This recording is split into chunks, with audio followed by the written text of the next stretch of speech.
극화돼서 종말론적인 흐름 안에서 차별금지법의 본질을 좀 규명해 보자는 것이죠. 종말론적인 흐름이라고 하면 뭘까? 이제 마지막 우리가 성경은 예언의 성취를, 그죠? 성경은 예언을 성취해 나가는, 그 구속사의 예언을 성취해 나가는 분명한 과정입니다. 그래서 우리가 그런 흐름에서 영적인 관점에서 우리가 이 실상에 대해서 보자는 것이죠. 그 배후와 이면을 좀 더 영분별하면서 보면 이 차별금지법을 단순히 거기서 끝나는 것이 아니라 이 입법을 시도하는 자들이 되었던, 이것이 통과된 이후에 어떤 지향점 그리고 최종 목표는 무엇인가에 대한 부분들을 놓치기 쉬워요. 우리가 로잔대에도 했지만 바로 큰 영향력은 없는 것 같아요. 근데 이것이 어떠한 씨를 뿌렸는가, 이것이 그리스도의 몸에 어떤 해악과 와해를 불러일으킬 수 있는가에 대한 어떤 요인들이 있을 수 있거든요. 그래서 우리가 그런 부분에 대해서 저는 분명 여러분들에게 신학적인 흐름과 동향들, 그리고 진보와 보수의 어떤 진영 안에서의 지향점들에 대한 얘기를 했어요. 그래서 성경적인 가치, 근본 정신이 훼손돼서는 안 된다. 우리가 영원 구원이지 어떤 가난으로부터 구원, 이런 인간 본연의 인본주의 중심 안에서의 주류된 신학은 지향해야 되고, 우리가 그런 부분에 대해서는 굉장히 조심해야 된다 해서 자유주의 신학을 경계하는 차원에서 얘기를 드린 적이 있습니다. 차별금지법, 종말론적 관점에서 여러분들이 설교를 들어보셨을까요? 저는 거기에 대해서 오늘 말씀을 좀 드리고 싶습니다. 그래요. 우리 헌법에도요, 차별금지에 대한 내용이 나와 있어요. 헌법에도 기본평등법이 있어요. 그런데 포괄적인 차별금지법이라 들어보셨을 거예요. 왜 포괄적이 돼야 되는가? 일반적이고 개별적인 차별금지에 대한 법들은 이미 헌법에 명시가 되어 있는데, 기본적인 조항들은 왜 입법을 새롭게 시도하면서 굳이 포괄적인 차별금지법을 기어코 2007년부터 노무현 정권부터 지금까지 16년 동안 7차례나 표류되고 폐기되는 수순을 밟으면서 매 국회마다 발의를 해서, 그죠? 꼭 통과시키려고 할까? 이유가 뭘까요? 여러분들은 세상신이 막이라는 걸 일단 좀 알았으면 좋겠어요. 세상신의 적은 크리스천입니다. 교회입니다. 우리가 영적인 관점에서 보자는 거예요. 어떤 저는 정치 이념과 그런 정치 이념으로 선동해서 그 프레임에서 우리가 보자는 게 아니에요. 종말론적인 구속사 흐름에서 영적인 관점에서 기독교인으로서 어떻게 바라보고 대처하고 저항할 것인가에 대해서 우리는 어떤 스탠스를 취하면서 좀 멀리 거시적으로 한번 봐보자는 것이죠. 저는 제가 아는 만큼만 알려드릴 것이에요. 저는 종말론을 하고 있는 사람이기 때문에. 그리고 제가 이제 주님께 주신 신적 통찰력과 계시 안에서 잘못된 오류 정보들 빼고 여러분과 나눌 만한 것들만 나눌 겁니다. 여러분들에게 아마 도움이 될 것입니다. 아마 될 것이고, 제가 이해하고 있는 부분들을 말하고 싶어요. 왜 포괄적 금지법이 위험한가? 물론 저는 오늘 동영상도 준비한 것이 포괄적 이 차별금지법이 통과된 미국, 유럽, 영국, 캐나다, 호주, 어떠한 부작용들이 속출하고 있고 어떠한 폐해들이 지금 아주 심각한 사회 문제로, 또 암과 영적인 문제로 자리 잡게 됐는가? 좀 보신 분도 있겠어요. 기본적으로 여러분들이. 근데 우리가 실제로 이 영상들을 딱 볼 때 가슴에 쿵 하고, 야, 우리가 다음 세대에게 직격탄을 날릴 수 있는 이 영향력에 대해서 묵인할 수 없겠구나. 우리가 그냥, 저도 이제 자녀를 키우고 있고 이제 고1이고 이제 고 중이에요. 근데 인권의 개념들도 참 해석이 굉장히 다양해지고 있고 확장도 있고, 조금 뭐랄까 위험할 정도로 인권에 대한 해석들, 공익에 대한 해석들. 그래서 이것이 자유를 보장한다고 하지만 오히려 크리스천의 자유는 제한받는 인권이라는 개념이 학생들의 인권을, 근데 단순히 인권에서 여러분 끝나니까 문제야. 항상 인본주의 스탠스로 인권 좋죠. 그런데 이 인권을 제한함을 통해서 얻는, 또 여러분들이 이것의 배후, 이 인권을 제한해서 어쩌겠다는 거예요. 이게 뭘까요? 기독교적인 관점이 없어요. 그냥 인권 좋지, 인권을 옹호해주고 자유민주주의 국가에서, 그죠? 인본주의 정신에서.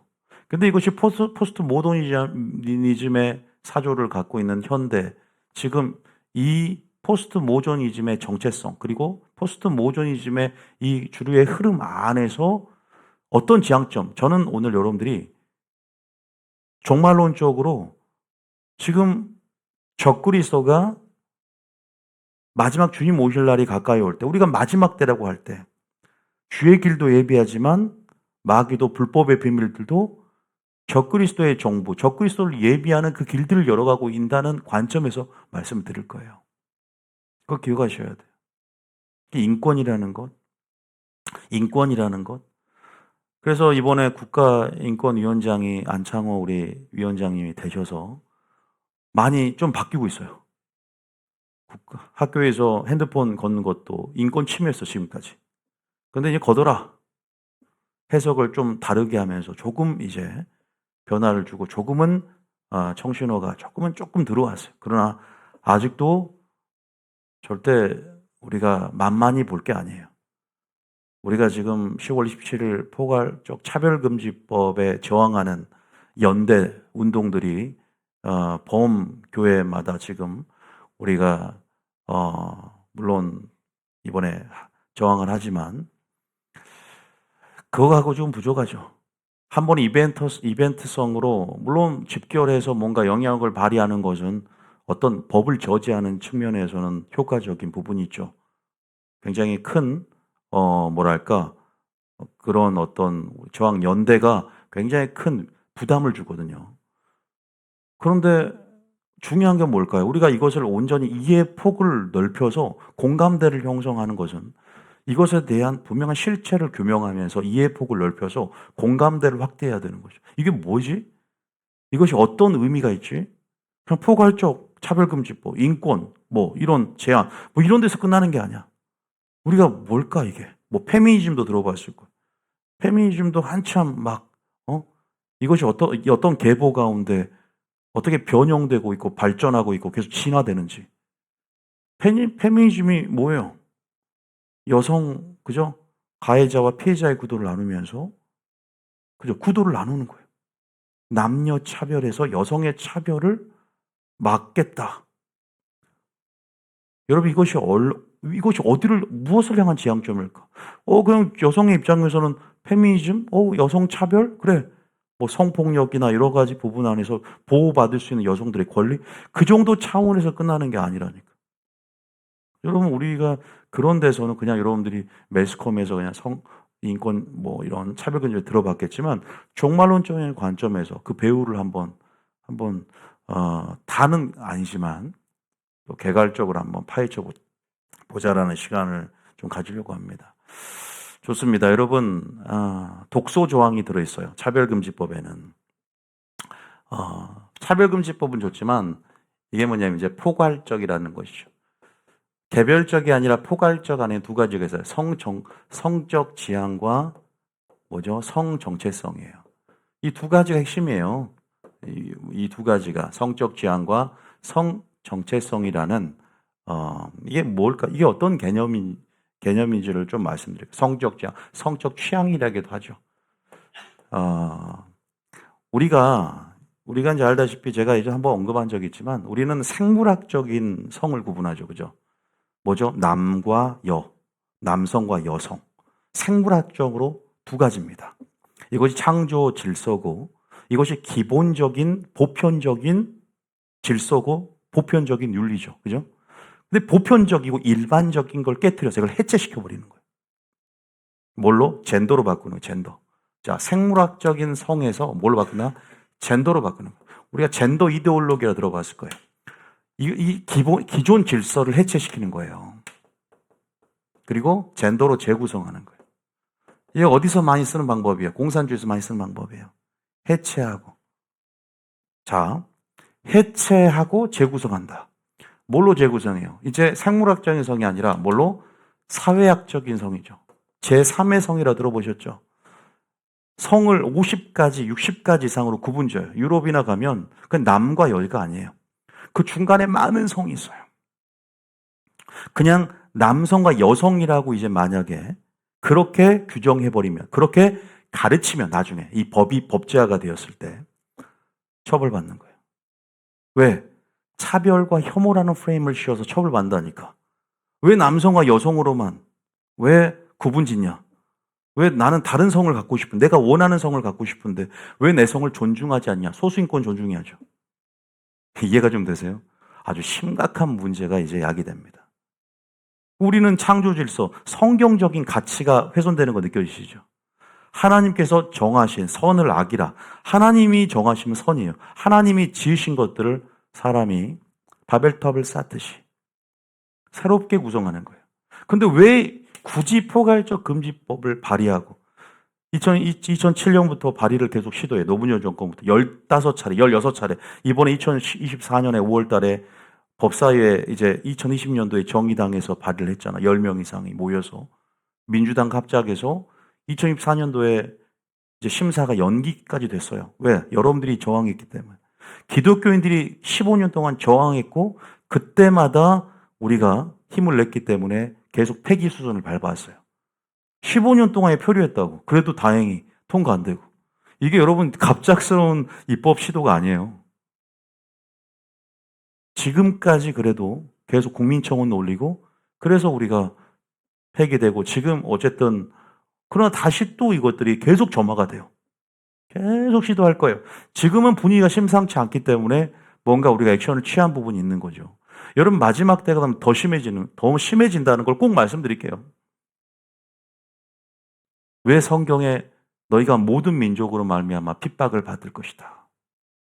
우리가 가는 길이 왜 좁은 문 좁은 길이 되는가? 더 협착해지고 더 좁아지고 넓지가 않아요. 고난을 자처해야 될 것이다. 의를 위하여 핍박을 받는 자는 산상순의 마지막이에요. 더 강한 거센 비와 창수와 바람이 불 텐데 이런 거센 압력 가운데 우리는 휩쓸려 가야 될까요? 저항해야 될까요? 저항할 뿐만 아니라 힘으로 저항하라는 게 아니죠. 무력으로 저항하라는 게 아니에요. 예수님의 방식대로 믿음의 선한 싸움을 싸우고 믿음을 지켜야 될 줄 믿습니다. 진리를 고수하는 거 쉽지 않아요. 저도 지금 뭐 차별금지법만 있습니까? 우리가 뭐 이것뿐만이 아니에요. 하나님이 저에게 주신 기름 부음 안에서 제가 하는 사역이 있고, 제가 차별금지법에 어떤 목사님들 집중한 사역을 하는 사람도 있어요.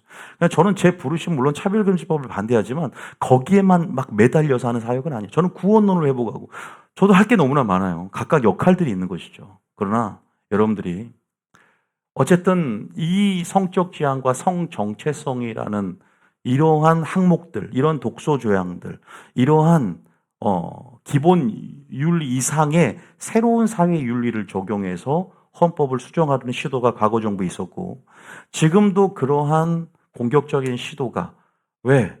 이유가 뭘까? 그러니까 왜 지금 이렇게 입법을 시켜야 되는 게 뭘까?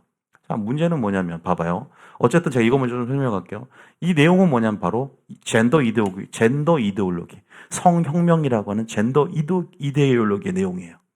어쨌든 이런 맥락을 이해하면서 이런 성이 아니라 우리 젠더로 불려집니다. 이런 부분들이 주요 골자의 흐름입니다. 어쨌든 여러분 차별금지법이 왜 위험하냐? 자, 봐보세요. 이것이 그냥 우리가 어떤 유행으로서 끝난다면 그건 유행으로 흘러갈 수 있어요. 그죠? 그냥 이러한 내용에서 우리가 뭐 권고 수준이나 그냥 우리가 이 내용들을 인지하고 있는 선까지는 어떤 문제가 없을 수 있지만 가장 큰 문제는 제가 다음 세대까지 영향을 미칠 수 있다는 근거는 뭐냐면 바로 이것이 법제화가 된다는 것이죠. 법으로 통과된다는 것은 엄청나게 위험한 것입니다. 그래서 법으로 통과되는 것까지 막자는 것이죠. 이 말이 나오든 안 나오든. 나올 수밖에 없지만. 그래서 우리가 이것이 합법화가 되고, 자, 제도화가 되고, 이것이 무서운 거예요. 합법화가 되고 제도화가 된다는 것이 참 무서운 것이죠. 왜냐하면 이것들이 결국은 합법과 제도는 어디 실릴까요? 교과서에 실리겠죠. 교육이라는 경영 키워드로 여러분 바벨론이 통치 질서 가운데, 그죠? 그들의 경영 키워드는 교육이었다는 걸 기억해요. 다니엘과 세 친구 보세요. 창시를 계명하고, 그죠? 이런 유아 정책을 통해서 그들을 물들게 만드는, 그죠? 자연스럽게 법이 돼버리면요. 법치국가에서 법이 보장하고 법이 영향력을 주고 법이 계속 우리에게 압박을 주는 거예요. 자, 압박만 줘요? 공고만 합니까? 만약에 여러분 소수 인권이라 그래서 침해하면 차별과 혐오 프레임으로 어떻게 돼요? 문제는 처벌되는 거예요. 처벌. 문제는 이거예요. 처벌된다. 처벌이 그냥 수준이 아니에요. 천문학적인 민사나 형사로 들어가면 벌금뿐 아니라 징역살이. 이런 것들로 인해서 오히려 성소수자, 소수 인권을 존중한다는 것이 결국 나중에, 그죠? 우리가 한 영혼을 사랑하지만 남은 영혼도 중요하다고 했는데 다수의 인권을 침해하는 역차별적인 법이라는 성격을 갖고 있죠. 여러분들이 우리 기독교의 입장에서 두 번째는 문제는 처벌이라는 거예요. 그리고 첫 번째는 교육이라고 교과서에 쓰인다면 이것이 이념이 되는 거죠. 다시 말해서 가치가 되는 거예요. 다시 말해서 이데올로기가 되는 거예요. 젠더 이데올로기가 익숙해지면요. 그래서 우리가 이번에 올림픽에서도 남성 권투 선수가 메달을 땄던 사람이 여성으로 출전해가지고 여자를 두드려 팼어요. 아니, 이번 올림픽에서. 아니, 이것은 한 예고, 이제 무수한 예들이 지금 인터넷에 올라오고 있는 거 제가 좀 알려드리려고 그래요. 여러분들, 결혼하는 이제 아들이, 엄마, 나 오늘 애인 데리고 왔는데, 생각하면 끔찍해. 우리 하준이가 애인을 데리고 왔는데 남자를 데리고 가면. 근데 그것이 익숙해진다니까. 법이 되면, 유행에서 끝나는 게 아니라 법이 되면, 여러분, 이번에 여러분 알다시피 교과과정, 우리 이제 선생님들도 있는데, 2000년도에 교과과정 7년마다 개편이 되잖아요. 2029년도에 한번 개편될 거고, 2000 몇 년도, 22년도에 이번에 교육과정이 개편되면서 말도 많고 탈이 많았어요. 이 안에 성적 지향과 그런 성적 정체성에 대한 내용들이 많이 실렸잖아요. 과거 정부 때. 지금은 국가인권위원회가 지금 교체가 되고, 또 물론 그런 이미 2022년도에 이것들에 대해서 공청회 드러나고 많이 그랬어요. 그래서 많은 부분 수정했죠. 왜냐하면 그 단어 자체가 성혁명적이고 굉장히 젠더 이데올로기의 사상 안에서 여러분들이 완전히 이게 교육에 실리면 이건 단순히 종교 단체만 정하는 게 아니에요. 연대에서 시민연대. 왜냐하면 가정윤리가 깨트려지기 때문에 이번에 핸드폰 다 건다고 하니까 엄마들이 다 좋아했대요. 이거 인권 침해 아니다. 거둬라. 대부분 찬성했다고 합니다. 그런 거예요, 여러분. 지금 이렇게 그런 부분 안에서 교육이 된다고 봐보세요. 교과서 쉰다고 봐보세요. 지금 이미 미국이나 이런 어떤 주들은 교과서에 이미 어떻게 동성애자들이 섹스를 해서 어떻게 할지에 대한 학문 성교에 대한 그것까지도 교과서에 실렸다고 하더라고요. 이제 그 자료를 제가 수집하지 않았는데 그걸 본 적이 있어요. 이 자료를 누가 한번 수집을 해보면 나중에 저한테 줘보면 제가 자료를 묻고 있게요. 인터넷만 가도 널려 있어요. 한번 쳐보시면요. 너무나 많은 폐해들이. 그러면 여러분들 자녀들이 그 가치관이 마치 다니엘이 우리 그랬잖아요. 다니엘이 우리가 바벨론 시스템을 저항하고 이길 수 있었던 것은 어릴 적부터 요시아의 종교개혁, 그 요시아의 영향력과 부모의 영향력 안에서 가정 로스쿨이 확실했단 말이에요. 모세오경, 토라 교육을 통해서 그들의 정체성을 확실했어. 하나님 안에서 누구인가, 레이기를 통해서 하나님은 누구이고 내가 하나님에서 누구인가. 다시 말해서 교회 교육, 다시 말해서 마지막 때 성경적인 가치가 보존되고 진리를 고수하는 것이 다음 세대로부터 교육이 되지 않으면 마땅 행할 길을 가르치라. 늙어서도 그 법이 떠나지 않는데 이것들이 붕괴되고 무너지면, 이것들이 교과서에 실리게 되고 이들에게 있어서 주류된 어떤 가르침이 되고, 그들이 자연스럽게 이 문화와, 문화 막시즘이라고 그러는데, 그 문화를 받아들이면 성을 통해서 문화를 정정. 이 막시즘, 이 성을 통해 성을 점령하는 거예요. 정치인들도 성을 점령해서 성을 수단으로 자신들의 이데올로기를 펼쳐나가고 자신들의 정치를 어떤 집권을 하면서 그렇게 정치적인 술수로 성을 사용하는 거예요. 지금. 지금 동성애 문제가 핫 이슈인 거예요. 근본적인 지향점이 어디냐? 전 적그리스도 정부, 지금 멀리 종말론적인 관점에 더 보여줘야 하는 거예요. 프레임을 나누는 거예요. 그리고 아까 그랬죠. 뭔가 해체하고 재구성하는 거. 가정만 해체되면 뭐가 해체될 거예요? 뭐가 해체될 거예요? 여러분들이 교회만 해체될까요?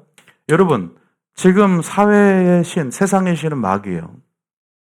어쨌든 우리가 배우를 보면 결국은 누가 주적이야? 그리스도인들이에요. 모든 민족으로 말하면 핍박을 받는다. 교회가 해체되기 위한 수순은 뭐냐면 먼저 가정을 해체하는 거예요. 지금 이거 보세요. 성을 해체하고 남녀 아버지, 어머니라는 단어를 쓰면 성차별이 되는 거예요. 이제 아버지 단어 없어져요. 여러분들은 차별금지법이 뭔지에 대한 그 영향력을, 그러니까 지금 미국이나 통과된 나라들이 피눈물 흘린다잖아요. 이게 뭔지 모르고 통과했더니 이렇게 될 줄 몰랐다는 거예요. 좀 공감이 되는지 모르겠어요. 피부로 와닿아야 되는데 공감대 형성이 부족해요. 다 좋으니까 소수 인권, 인본주의적 사고 때문에 그 멀리 보지 못하고 그 자체만 보니까 영적으로 바라지 못하니까 가정 해체되고 교회 해체되고 교사들 보세요. 권위 땅에 떨어지죠. 권위 해체되고 뭐예요, 여러분? 생각해 보세요. 뭡니까 지금? 권위 실추예요. 권위가 땅에 떨어지는 건 뭘까? 절대성이 붕괴되는 거예요. 이해되십니까? 절대성이 붕괴된다는 게 뭐세요? 포스트 모더니즘 가운데 성경이 절대적인 가치를 지니고 있잖아요. 성경의 권위가 무너져요. 교사의 권위가 무너져요. 아버지의 권위가 무너져요. 가정의 권위가 무너져요. 교회의 권위가 무너져요. 권위를 업신여기고 그랬죠. 이게 뭐예요? 공산주의 정책이에요. 공산주의 연구해 보셨나요? 공산주의가 뭔 줄 아세요? 제가 왜 공산주의 얘기한 줄 아세요? 적그리스도의 정부는요, 공산주의 형태가 돼야만 해요. 그렇게 돼야만이 감시하고 통제하고 전 세계를 다스리고, 공산주의의 지향점은 독재입니다, 독재. 지금 공산주의 나라 중국, 러시아 다 독재 시스템이에요, 결국은. 적그리스도라는 수장, 그 독재 시스템을 갖추려면 전체주의가 돼야 돼요. 그 기반은. 생각해 보십시오. 그 지향점을 가지고 점진적인 혁명을 준비하는, 점진적. 여러분, 우리가 공산주의는요, 원래 노동가와 자본가의 계급 투쟁을 통해서 역사의식을 유물론적 감정에, 변증법적 유물론적 관점에 해석하는 거예요. 어떤 그런 구도를 보세요. 자본가, 노동가. 아버지를 가해자로 여기는 가부장적. 아버지를 가해자. 어머니는 이 자본주의 사이에 종속됐어. 그래서 가정에만 있어야 돼. 페미니즘이 난리 날 일이야. 우리는 이 가정을 해체하고 억압받지 말고 우리는 이 가정 안에서 가부장제도, 가정을 해체해버려야 돼. 그리고 사유재산을 폐지해버려야 돼. 이 자본주의, 그래서 반자본주의가 생기는 거예요. 우리는 억압, 종속, 피해자 의식을 코스프레하는 거예요. 그래서 페미니즘이 그 뿌리가 사회주의와 공산주의와 연계가 많이 되고 진보적으로 굉장히 흘러가고 있어요. 그 요새의 흐름 안에 있었단 말이에요. 그런 구도로 나누는 거예요. 남성을 가해자와 여성을 피해자, 아버지와 어머니의 이런 구도를 나눌 필요 없는 거야. 그러면 이것이 역차별이 되는 거야. 이게 차별이 되는 거야. 이런 세상이에요. 이미 지금 나온 얘기를 하는 거예요. 제가 다른 얘기 하는 게 아니에요. 가정을 해체하자. 교사 보세요. 지금 권위 완전 해체됐잖아요. 학생들의 인권. 학생들의 인권이 존중돼야 되기 때문에 그런 부분 안에서 어떻게 지금 교사들의 인권들이 교사들의 인권은 역차별되고 땅에 떨어지고 있고 다 마찬가지죠. 교회도 마찬가지고. 교회의 존립의 위기입니다, 지금. 교회가 지금 이제 알다시피 아까 포스트 모더니즘 제가 말씀드렸지만 자, 여기다 한번 써볼게요. 자, 포스트 모더니즘. 또 뭐가 있어요? 이것이 이 가치가 뭐냐면 바로 절대성의 붕괴예요. 그리고 뭐죠? 다양성을 존중하고 상대주의적인 관점을 갖는 거예요. 이게 문제예요. 이게 이 주류 흐름의 본질이에요. 그러면 뭐예요? 당연히 성경뿐 아니라 어떤 권위에 대한 체계, 권위라는 체계가 완전히 붕괴되고 이것을 우리가 다 해체하고 재구성하자. 자, 공산주의가 그러한 부분에서 계급투쟁과 폭력혁명이 그득이라는 방식이에요. 혁명을 주도해서 전복시키고, 그죠? 그런 계급투쟁을 통해서 자본가와 노동가의 어떤 그런 역사는 그러한 투쟁의 산물이다. 그래서 그러한 이념들이 있어요. 근데 지금은 시대가 바뀌고 이런 체제 안에서 교묘하게 점진적으로 우리가 적그리스도자는 점진적으로 준비한다 그랬어요. 점진적으로 문화 막시즘이나 여러 가지 성을 먼저 매개로 해서 문화를 점령하자. 이런 성정치, 정치인들은 성을 매개로 해서 성정치라든가 이런 성혁명들, 젠더 이데올로기를 통해서 뭘 해체하냐? 가정을 해체하자, 교회를 해체하자. 이 두 개가 가장 커요. 그러면 와르르 무너지는 거예요. 와르르 무너지는 거예요. 여러분, 이런 부분들에 대해서 우리가 이해를 하셔요. 여러분들이 적그리스도의 정부, 이제 우리가 종말론을 하다 보면 알 겁니다. 적그리스도 정부는 공포정치, 수정정치로 온 세계를 통합해서 통합화가 일어나고 있죠. 큰 특징이 뭐죠? 마지막 통합화, 단일화, 디지털화, 마지막 때 세계화의 추세를 알아야 돼. 흐름을 이해해야 돼. 나중에 배울 거예요. 그래서 우리가 디지털화가 되고 있고 이렇게 우리가 메타버스라든가 AI, 로봇, 이것이 뭐예요? 마지막 그 공산주의, 빅브라더 사회, 감시 통제 사회 구현을 위해서 오히려 그런 발전된 기술, 이런 문화적인 포스트 모즘의 사조를 등에 업고 적그리스도는 역사적으로 실존하게 됩니다. 등장하게 되는 거예요. 갑자기 이런 인프라라든가 이런 제반 시설 없이 이러한 어떤 점진적인 준비 없이 갑자기 나타나는 게 아니라 점진적으로 준비되어져 가는 거예요. 세계화, 통합화. 그래서 화폐도 지금 CBDC 같이 통합화를 이루고 그렇게 점점 준비가 되어 간다는 사실을 알아채는 사람만 보이는 거예요. 멀리 볼 수 있어야 되는데 지금 당장에 좋은 게 좋다. 우리는 이미 디지털 화폐를 카카오페이라든가 맛보고 있어요. 이미.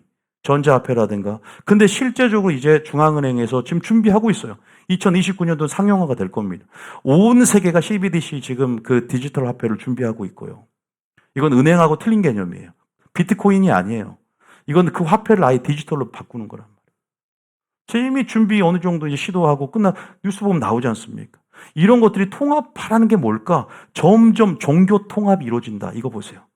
아니 가정, 국가 이런 것만 통합이 돼요? 나라도 지금 하나로 통합된 유럽연합이 그 모습이잖아요. 그죠? 그리고 디지털 위안, 디지털 유로, 디지털 세계 화폐로 통화되는 것.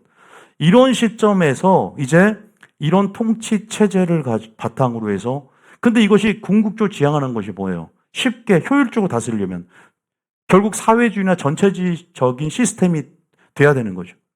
마지막 핵전쟁의 폐해를 통해서 많은 것들이 기반들이 무너지기도 하겠지만 그래도 존속이 될 겁니다. 강력한 리더십을 원하게 되고 이 모든 시스템으로 장착된 시스템으로 전 세계를 효율적으로 다스려줄 수 있는 강력한 리더십. 그게 적그리스도잖아요. 그 적그리스도가 그죠? 체제를 존속해야 되는 데 있어서 어떤 체제를 통해서 그죠? 자신의 이 공포 정치를 효율적으로 할 수 있을까? 바로 그 뿌리는 공산주의죠. 변형될 수도 있겠지만 그래서 지금도 러시아가 건재하고 중국이 건재하고 북한이 건재하고 그죠? 그들의 독재를 보십시오. 그들의 주적이 누구인가를 보십시오. 그들이 어떤 통치를 하고 있는지 보십시오. 중국은 지금 너무 심해졌어요. 거의 선교가 불가능할 정도로 이미 교회를 핍박의 수위가 넘어섰어요. 지금 뉴스를 보면 아예 성경에다가 아예 다른 내용들을 집어넣고 있어요. 이것이 뭐냐면 공산주의와 기독교는 양립할 수가 없어요. 반드시 기독교가 깨져야 돼. 왜냐하면 공산주의는 하나의 종교기 때문에 그래요. 북한 하나의 종교입니다. 나중에 이제 그것이 어떤 독재 시스템 가운데 뭐 우리 부의 재분배 뭐 이렇게 하지 공산주의의 어떤 파라다이스를 논하지만 실제적으로 여러분 다 공산당의 그 성악사를 근거해서 다 공산당이 어떻게 되죠? 다 독재를 해버려요. 그 불을 쌓아놓은 게 엄청나요. 그런 부분 안에서 우리는 붉은 용의 세력이라고 그러죠. 적그리스도의 영이라고 합니다. 이것이 정치인의 영 가운데.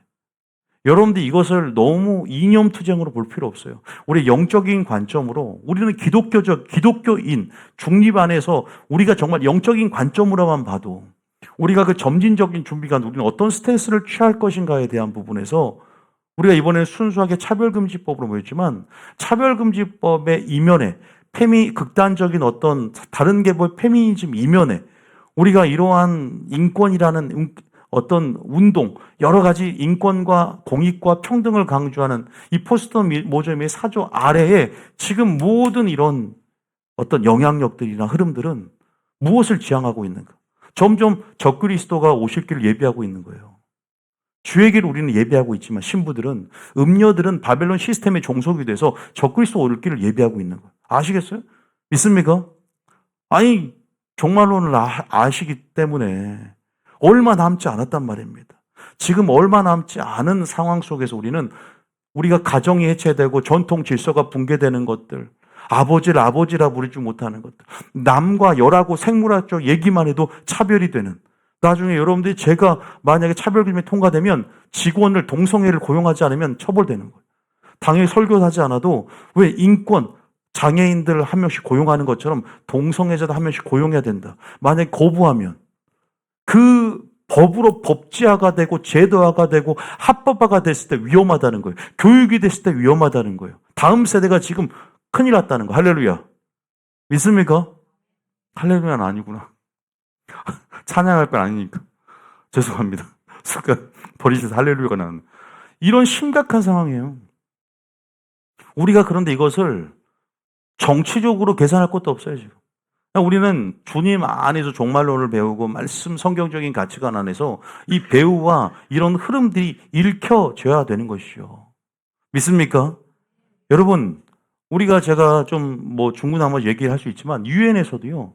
지금 국제화, 유엔이 압력을 주고 있어요, 우리나라에. 지금 세계 표준 자체가 알다시피 낙태예요. 낙태를 어떻게 하죠? 금지시키는 거예요. 아니 낙태를 허용을 해요. 그리고 사형을 폐지해라. 인권. 왜? 가치 결정권이 여성 자신에게 있다. 낙태 허용한다는 거예요. 우리 성경은 뭐라고 말하고 있어요? 반성경적으로 가요. 사형도 하면 안 된다. 저는 개인적인 주관적으로 생각했을 때는 그건 제 개인이니까. 난 사형이 있어도 된다고 생각하거든요. 사형은 절대 안 된다. 그러니까 다 무조건 인간적이야. 그러니까 제가 아까 교황이 말했듯이 항상 이런 아젠다를 조심해야 돼. 평화, 포용, 화해 이런 단어 정말 싫어요. 진보신학에서 제가 말씀드렸죠. 이번에 사회 정의를 실현해야 된다. 우리는 포용하고 종교 통합, 항상 통합의 움직임 가운데 대화해야 된다. 이것이 겉에 좋은 항상 우리가 영적 실상을 분별할 때는 그 속을 보라고 그랬고 그 정체를 규명하기 위해서 시간을 두고 규명해야 돼요. 이것이 어떠한 열매를 맺는가를 봐야 돼요. 이것이 성경적인 가치를 훼손하는지를 봐야 되는데 이러한 키워드를 가지고 접근한단 말이에요. 이러한 진보 계열의 이런 이데올로기 개념들을 열고 이런 개념들을 열어서 우리가 그냥 너무나 자연스럽게 익숙하게 수용함을 통해서 이런 어떤 사상들이 이러한 흐름들이 다음 세대나 우리 가운데 익숙하게 만들어서 저항의식을 완전히 무너뜨려 버린다. 나중에 저항할 수 없이 자연스럽게 국가가 통제해도 너무 자연스럽게. 우리가 백신할 때도 마찬가지잖아요. 너무나 자연스럽게 그 통제 시스템에 우리는 굴복이 되어져 버려요. 점점 그 전체주의 시스템을 연습하는 거예요. 이해되십니까? 제가 너무 앞서 나갔다고 생각하세요? 아니요. 저는 그렇게 생각 안 합니다. 왜냐하면 우리가 하나님이 세계를 경영하고 있지만 우리는 그 배후에 이 세상신 마귀가 있음을 알고 불법의 비밀 가운데 자신의 남은 때가 얼마 남지 않고 지금 마지막 적그리스도의 정부가 역사의 실종 가운데 등장할 걸 우리는 알고 있고 우리는 그런 부분에서 우리가 어떤 스탠스로 지금 우리는 저항할 건 저항하고 기도할 건 기도하면서 준비해 가야 될 걸 알기 때문에. 믿습니까? 여러분들이 다 오늘 기억 못해도 좋아요. 그러나 이런 것들이 있구나. 우리가 예전에 그러한 전통적인 우리 안의 가치를 깨트리고 지금은 내가 새롭게 빛을 주시는 그 부분 안에서 내가 어떤 세부대로 준비되면서 마지막 때 우리가 이제 남은 자로서 마지막 추수와 일꾼으로서 어떠한 영점을 관점을 가지고 우리가 마지막 때를 살아가야 될 것인가. 여러분 자세도 되게 중요해요. 지금 엄청난 포스트 모더니즘의 물결들 안에서 다음 세대나 우리 크리스천들이 지금 그래서 뭐가 필요할까요? 따라합니다. 교육. 다니엘의 세 친구가 마지막 때 상징적이잖아요. 환란에 이길 수 있는 믿음의 표상이에요. 그러면 그들이 교육으로 인해서 점령당하지 않았다는 거예요. 마지막 바벨론 시스템, 마지막 전체 이러한 여러분들을 마귀는 교육을 통해서 분명히 여러분들을 세뇌시키고 여러분들을 저항의식을 무력화시킬 텐데 반드시 교회 안에 교육이 일어나야 된다. 믿습니까? 성경적인 가치관, 그래서 무장해야 되기 때문에 제가 그렇게 막 설파를 하면서 진리를 회복하면서 하나님의 가치관으로 준비될 수 있도록 지금 그래서 저희 교회에서 이 영적 기지에서 행하고 있는 사역들이 또 굉장히 중요한 부분들이네요. 단순히 표면적으로 무엇을 저항하는 액션을 취하는 것도 중요할 수 있겠지만 근본적으로 점진적으로 우리 안에 기독교적인 가치라든지 지금 마지막 때 고수해야 될 이 진리로서 우리가 무장해야 되는 것들이 얼마나 큰 가치가 있는지 알고 잘 준비해 가시겠으면 축복합니다. 여러분들이 준비되면 돼요. 여러분 한 사람이 100을 담당하고 1000을 담당할 겁니다. 그래서 여러분들이 그런 부분 안에서 저는 그렇게 지금 이러한 부분에서 지금 마지막 때 이러한 운동들, 이러한 흐름들 이건 여러분들이 볼 수 있으면 좋겠다라는 생각이 들었어요. 여러분 백문이 불여일견이겠죠. 영상을 보면서 여러분 더 공감을 할 거예요. 아마 지금 여러분 듣고 있는 부분에서 어쨌든 아까 국가인권 얘기를 잠깐 했지만 유엔에서 계속 우리는 압박을 합니다. 그럼 우리는 눈치를 봐야 돼. 그 세계화 추세에 맞춰야 돼. 그런 부분에서 우리가 참 이러한 부분에서 적극적인 시도를 하고 문을 여는 것이 과거 정부였고 이런 부분 안에서 그래서 이런 성평등, 양성평등인데 성평등위원회를 만들고 그래서 많은 부분 인권에 대해서 강조하면서 우리 기독교인들이 받는 역차별과 탄압들은 여러분들이 굉장히 우리가 더 과거에도 증가했고 앞으로도 계속 증가할 거라는 것이죠. 그래서 여러분들이 그러한 우리가 세계화라든가 어떤 지금 세상의 주된 흐름에 편승돼서는 안 돼요. 우리는 연어처럼 강을 거슬러 올라오듯 상처를 입지만 고난을 자처하면서 하나님의 은혜로 하나님의 진리를 고수하며 진리를 목표로 해서 계속 달려갈 수 있는 그러한 제자도의 길을 걸어가야 될 줄 믿습니다. 굉장히 중요합니다, 여러분. 저는 단순히 10월 17일 차별견접에 나가야 된다. 그런 차원이 한번 이벤트성으로 나가서 우리가 소리를 해야 된다. 이 정도로 국한돼서 끝나는 게 아니라는 거예요. 우리가 그것만 있어요. 그것도 중요할 수 있어요. 그것만 있습니까? 이번에 10월 27일은 정치 피켓 들고 가는 게 아니에요. 조건이 정치 피켓 없이 그냥 차별금지법 순수하게 교회가 연대하자는 거예요. 여러분, 그것만 있어요. 구원론. 우리가 근본적으로 더 거센 물결을 막을 수 있는 틈을 줘서는 안 되거든요. 그리고 남은 자 한 사람, 진리를 행하고 공의를 행하는 한 사람만 있으면 내가 예루살렘 성을 무너뜨리지 않겠다 그랬잖아. 남은 자가 없어서 안타까워서 국가의 심장은 교회입니다. 나라의 심장은 교회고 열방의 심장은 교회가 되어야 하는데 그 많은 교회 중에 여러분을 택해 잡으셨고 하나님께서 여러분들을 추수할꾼으로 세우며 여러분들을 보시고 위로를 받고 공의를 충족시킬 줄 믿습니다. 여러분이 행했기 때문에 너로 말미암아 내 공의가 충족됐구나. 비나스 한 사람을 통해서 나의 공의를 만족했듯 여러분이 그 칼을 든자면 여러분을 때문에 니느웨 성을 유보시키고 멸망시키지 않고 하나님이 보류해 주시는 은혜가 있을 줄 믿습니다. 우리가 지금 준비되고 우리가 깨어 있으면 돼요. 많은 다른 교회 생각할 거 없이 내 자신이 준비되면 됩니다. 믿습니까? 지금 마지막 때 이런 흐름 안에서 우리가 어떻게 준비될 것인가에 대해서 우리는 영적 실상을 볼 수 있어야 된다. 그래서 포스트 모더니즘도 여러분들 아셔야 돼. 이 실체와 흐름에 대해서 알아야 돼. 페미니즘도 마찬가지고, 여러분 여러분 차별금지법에 대해서는 그냥 우리 영상 보고 어떤 폐해가 있는지만 보면 알아요. 제가 분명히 말씀드렸어요. 이것이 법제와 합법화, 제도와 법으로서 보호를 받게 되고, 이것이 교육이 되고 교과서에 실리게 되고 이념이 되는 순간, 그리고 이것이 처벌되기 때문에 위험하다라는 부분들을 분명히 했어요. 아시겠죠? 그 위험성에 대해서. 처벌받지 않으면 권고 수준이면 또 몰라. 그런데 이제는 법이 됐다는 것 자체에 어떤 큰 의미를 부여할 수 있다는 것이고, 이제는 우리는 이러한 부분에서 우리는 어떻게 준비할 것인가. 그리고 이것의 지향점 안에서 지금 우리는 마지막 때를 향해 가고 있습니다. 실제적으로 여러분들이 겪어보면 더 이해가 틀 텐데, 성을 적으라니까 제3의 성을 줬고, 그죠? 남자, 여자만 적으면 되지만 제3을 적고, 이런 사회학적인 성이 우리가 듣도 못한 생소한 개념이에요. 생소하지만 다음 세대는 익숙해질 건데, 생각해 보셨어요? 익숙해진다는 게 얼마나 위험한 줄 아십니까? 부모 입장에서 통탄할 일이죠. 부모 입장에서 말이 안 되는 거지만 사회가 변하니까, 마치 삐삐 세대에서 핸드폰 세대로 넘어올 때 이런 변혁적인 일이 있나? 이런 엄청난 역사적인, 그죠? 패러다임들을 맛보듯이 사회가 어떤 기점 안에서 확 이게 뭐랄까? 완전히 변혁되는 완전한 패러다임?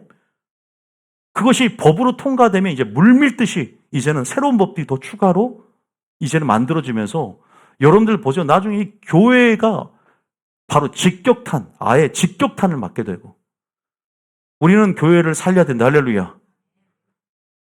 우리는 지금 우리가 정말로 하나님 자유민주주의 안에서, 또 하나님의 보호 아래서 우리가 이제 보호받는 것은 헌법이에요. 법이라는 거 그렇게 중요한 거예요. 법이라는 것. 우리도 교회에서 통치 개념에서, 하나님 나라에서 법의 개념이, 통치 개념이 중요하다 생각하죠. 법으로 보호받잖아요. 법으로 판단받고 처벌받고. 그래서 우리가 법 개정이라는 것은 굉장히 신중해야 되는 부분이고, 근본적인 정신과 가치가 훼손돼서는 안 되는데, 중요한 것은 그 모든 것들이 영적으로 이어져 있다는 것이죠. 그래서 여러분들이 그런 부분에서 여러분들이 좀 이해를 했으면 좋겠다라는 생각이 듭니다. 어쨌든 2029년도에 교과서 개정이 한 번 더 있습니다. 7년마다 있기 때문에 29년도인데, 그때 이제 어떻게 또 개정이 될지 몰라요. 어떤 식으로 개정이 이룰지 모릅니다. 지금도 여러 가지 그 부분에서 완전히 해소된 게 아니에요. 여러 가지 차별금지라든가 성 자체에서 성적 지향의 내용들이 굉장히 광범위하게, 이게 직접적인 표현들은 삭제가 됐어요. 변형되고. 근데도 엄청나게 뿌리 깊게 깔려 있다고 그러더라고요. 그래서 지금도 거기에 대한 말이 많습니다. 그래서 저도 아직 교과서에 대해서 아직 보지도 않았지만, 제가 중학교나 초등학생들, 야, 위험하겠구나. 참 거기에 대해서 개탄을 금할 수 없는 이런 현실 가운데 여러분들이 지금 우리가 점진적으로 뭔가가 준비되어 있다는 사실에 대해서 꼭 이해하세요. 마귀는요, 가만히 교회에 들어오는 것처럼 우리가 변화되는 것도 점진적으로 변화되고 점진적으로 열매 맺지만, 우리가 미혹당하는 것도, 개구리가 보세요. 뜨거운 물에다가 팔짝 뛰어 도망가요. 그러나 천천히 데피면요, 점점 익숙해짐을 통해서 점점 자기 몸에서 냄새가 나도 모를 거예요. 익어가는 거예요. 그래서 우리가 어떤 경종 울릴 수 있는 메시지, 저항할 수 있는 의식들, 그런 퍼포먼스, 한 번씩의 그런 것들이 우리의 신앙에 있어서 유익을 주고 촉매제가 되고 전환이 되고, 여러분, 그래서 마지막 때는 제가 열심히 중요한 게 아니라 방향성이 중요하고 분별이 중요하고, 이면과 심층적으로 내면을 볼 수 있는 그런 영분별, 신적 통찰력을 통해서 제대로 된 길을 걸어야 돼요. 할렐루야. 제대로 된 방향성을 걸어야 되는 거예요. 믿습니까? 여러분, 오늘 깊게는 하지 않았어요. 그냥 간단하게 오늘 했습니다. 여러분들이 좀 더 이면을 볼 수 있고, 이제 나중에 이제 우리가 요한계시록교를 하잖아요.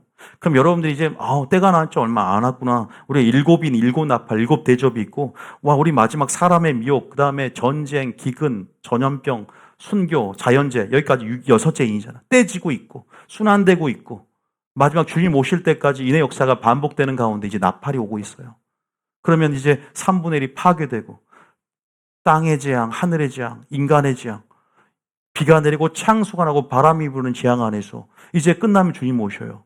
7년이라는 한일의 언약 조약 가운데 지금 얼마 남지 않았어요. 7년의 환란이 언제 시작될까 카운트다운하고 있다고.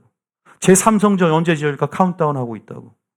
지금 마지막 인류의 역사가 끝나가기 마지막 우리가 시대를 살아가고 이때에 뭔가 준비돼야 될 거 아닙니까? 그걸 기억하라 이 말이에요. 마귀도 준비하고 있다는 걸 기억하셔야 돼요. 믿습니까? 마귀도 준비하고 있단 말이에요. 불법의 비밀이 가만히 활동하고 있다고. 그 전략을 꿰뚫고 빛 가운데 드러내서 우리는 파쇄해 가야 돼요. 성경은 예언대로 성취되어지기 때문에 우리가 할 거 없지 않나. 어차피 성경대로 성취될 것이 아닌가. 하나님은 지금이라고 일컫는 이 순간 우리들의 의식과 우리의 반응과 선택과 저항을 보고 있습니다. 믿습니까? 그 선택과 반응과 저항들이 우리 역사를 만들어 가는데 하나님은 이미 예지예정 가운데 알고 계신단 말이에요. 알지만 지금 우리는 몰라요. 그러나 우리는 지금 계속 주님 오실 길을 예비하면서 우리 입장에서는 계속 최선을 다하는 적극적인 스탠스와 적극적인 자세로 성경적인 가치를 실현하면서 계속 하나님의 뜻을 실현시켜 가야 됩니다. 믿습니까? 아닌 건 아니야. 악은 모양도 버리면서 선한 일의 친백성이 되면서 하나님 나라를 확장시켜 가야 된다고. 저와 여러분의 역할인 줄 믿습니다. 믿습니까? 포괄적 차별금지법뿐만 아니라 더 많은 이제는 거센 물결들과 핍박들, 우리가 분별해야만 하는 것들이 굉장히 많을 거예요. 많은 사람이 거짓으로 선동할 수도 있고 여름몰이 할 수 있고 믿는 자 중에서도. 그러나 저는 진리만을 따라가기를 원하고 하나님의 성령의 인도하심 따라서 성령이 피할 길을 너희가 인도할 것이다. 그 피할 길을 따라가기를 원합니다. 그 옳은 길을 따라가기를 원합니다. 그래서 성령의 음성을 듣고 인도하심을 따라가야 됩니다. 믿습니까? 그렇게 가야 되는 거예요. 우리가 그렇지 않으면 당할 수밖에 없다. 여러분들이 모르겠어요. 얼마만큼 차별금지법에 대해서 관심이 많은지, 얼마만큼 지금 마지막 때에 대해서 우리가 이런 실체를 알고 우리가 준비해야 될지에 대해서 여러분들이 제가 그냥 간단하게 말씀드렸는데요. 꼭 기억하시고 제가 이런 관점에서 이런 지금 뼈대만 말씀드린 거예요. 이런 관점을 갖고 보면요. 하나하나 이제는 보이기 시작합니다. 그래서 이 성이라는 성혁명이라 그래요. 성정치라 그러죠. 성을 매개로 해서 이런 동성애라든가 이런 젠더 이데올로기를 통해서 이런 이념 안에서 이것을 가지고 그죠? 정치놀이 할 수 있는 것이고 그래서 점진적으로 이 문화 막시즘을 형성해서 이것이 점진적인 폭력적인 혁명이 아니라 점진적인 혁명 체제 안에서 그대로 지금은 자유민주주의 체제를 유지하면서도 충분히 근데 그 압박이 뭐냐면 누구에게 압박, 숨통을 조이냐? 교회를 조이는 거예요. 결국은 궁극적인 목적은 교회 죽이기예요. 교회를 완전 해체시켜서 전통적인 창조 질서, 절대성 완전히 붕괴시키자. 이 골자를 꼭 알고 가세요. 믿습니까? 지금 선을 악이라고 악을 선이라며 정말 선을 잃어버리는 세대입니다. 그래서 가증한 것들이 선이라고 둔갑하는 것이 인권과 평화, 이 평등이라는 이름으로 그래서 화해와 옹호라는 이러한 프레임으로 우리가 접근하는 것들에 대해서 경각심을 가져야 된다. 실체를 볼 수 있으면 저항할 수 있거든요. 아니면 이것이 당장에는 영향이 없어 보여도 법이 통과돼 보세요. 지금 아무것도 아닌 것 같아.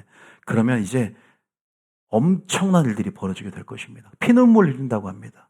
실체를 몰라서 이것을 옹호했던 많은 사람들이 후회를 하고 우리는 후회하기 전에 그래서 저항하자 이 말이죠. 여러분 보니까 더 실감나죠? 그죠? 보니까 더 실감나지 않습니까? 우리가 다른 것도 떠나서 기독교 가치가 아니더라도 인간의 기본적인 절대적인 보편 윤리가 있는 것이거든요. 어떻게 그리고 제가 항상 교회에서 하는 말이 한 영혼도 중요하지만 항상 뭐라 그랬어요? 남은 교회도 중요한 것. 사랑과 공의가 균형을 이루어야 되는 거예요. 소수 인권, 남은 다수의 인권들이 역차별되어진단 말이에요. 우리가 뭐가 중요할까? 어떤 부분들에 대해서 이게 법제와 제도와 합법화 이런 개념들에 대해서 익숙해지고 분명하게 여러분들이 알고 있어요. 제가 그래서 계속 지금 반복하는 게 그거거든요.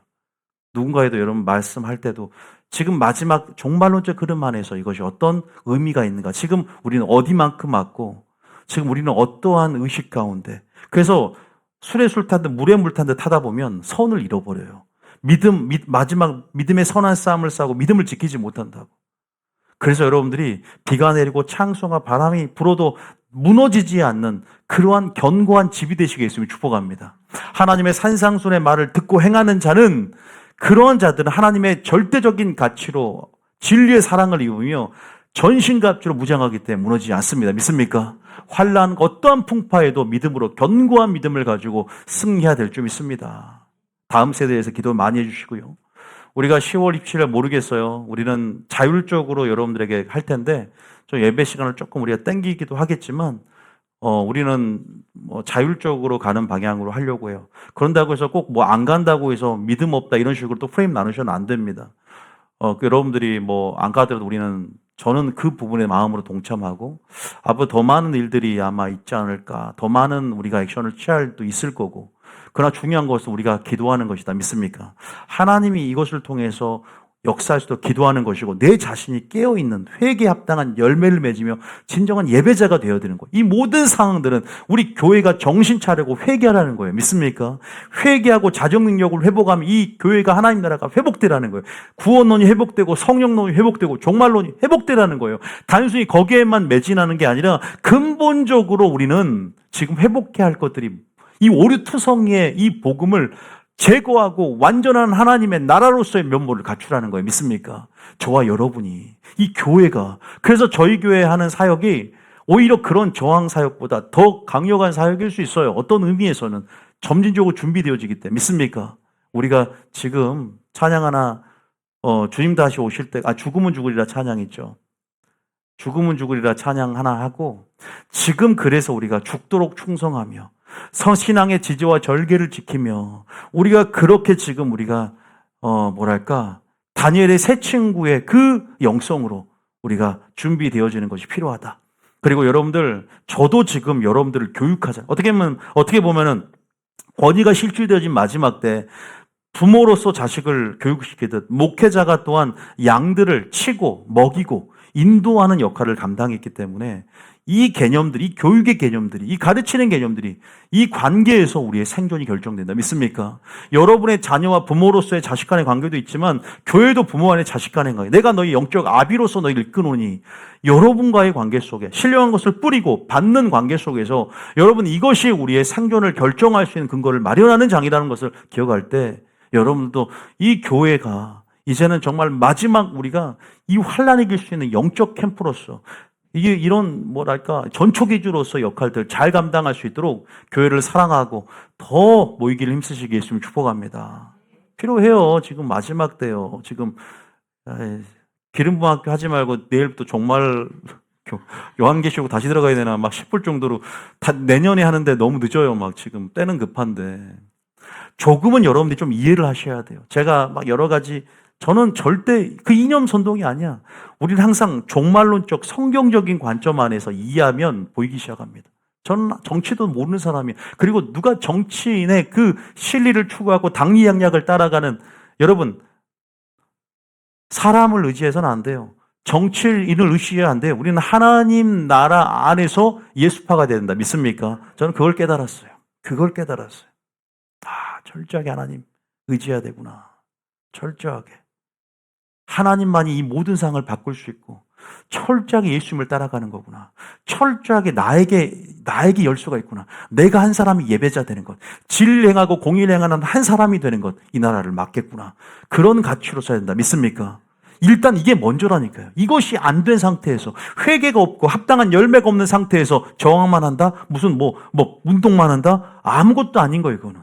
여러분, 근본적으로 교회가 하나님의 나라의 가치관과 성경적인 가치관으로 정말로 합당한 열매를 맺는, 하나님의 뜻이 뭔가를 모르는 상태에서 너무 겹뿌리만 자르면 안 돼요. 우리 뽑아낼 때 원뿌리를 잘라서 근본적인 문제를 해결해야 되는데, 진짜 개혁의 열쇠는 바로 나로부터 시작하는 것이다. 믿습니까?